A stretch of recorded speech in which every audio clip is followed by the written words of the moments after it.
അടിമാലി ടൗണിന് സമീപമുണ്ടായ മണ്ണിടിച്ചിലിൽ ഒരാൾക്ക് ദാരുണാന്ത്യം. അടിമാലി സ്വദേശി ബിജുവാണ് മരിച്ചത്. മണ്ണിടിച്ചിലിൽ അകപ്പെട്ട ബിജുവിന്റെ ഭാര്യ സന്ധ്യയെ പരിക്കുകളോടെ ആശുപത്രിയിൽ പ്രവേശിപ്പിച്ചു. മണിക്കൂറുകൾ നീണ്ട പരിശ്രമത്തിനൊടുവിലാണ് മണ്ണിടിയിൽ അകപ്പെട്ട ഇരുവരെയും പുറത്തെടുത്തത്. ഇന്നലെ രാത്രിയിലായിരുന്നു മണ്ണിടിച്ചിൽ സംഭവിച്ചത്.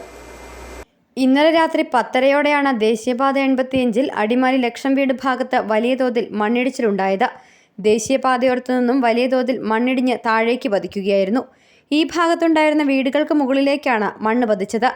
മണ്ണ് വന്ന് വീണതിനെ തുടർന്ന് 6 വീടുകൾ തകർന്നു.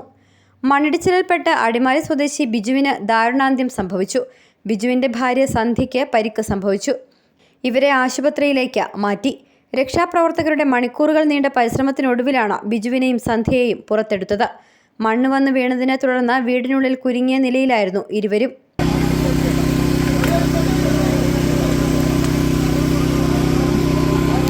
കഴിഞ്ഞ വെള്ളിയാഴ്ച വൈകിട്ടോടെ ഈ പ്രദേശത്ത് മണ്ണിടിച്ചിൽ സംഭവിച്ചിരുന്നു. പാതയോരത്തു നിന്ന് മണ്ണ് ദേശീയപാതയിലേക്ക് ഇടിഞ്ഞെത്തുകയാണ് ഉണ്ടായത്.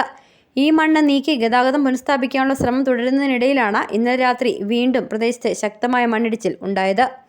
പ്രദേശത്ത് മണ്ണിടിയാനുള്ള സാധ്യത മുമ്പിൽ കണ്ട് 22ഓളം കുടുംബങ്ങളെ ലക്ഷം നഗറിൽ നിന്നും അടിമാലി സർക്കാർ ഹൈസ്കൂളിൽ തുറന്ന ദുരിതാശ്വാസ ക്യാമ്പിലേക്ക് മാറ്റി പാർപ്പിച്ചിരുന്നു. മണ്ണിടിച്ചിലിനെ തുടർന്ന് ദേശീയപാത 85-ലൂടെയുള്ള ഗതാഗതം പൂർണ്ണമായി നിലച്ചിരിക്കുകയാണ്. City vision, Adimali.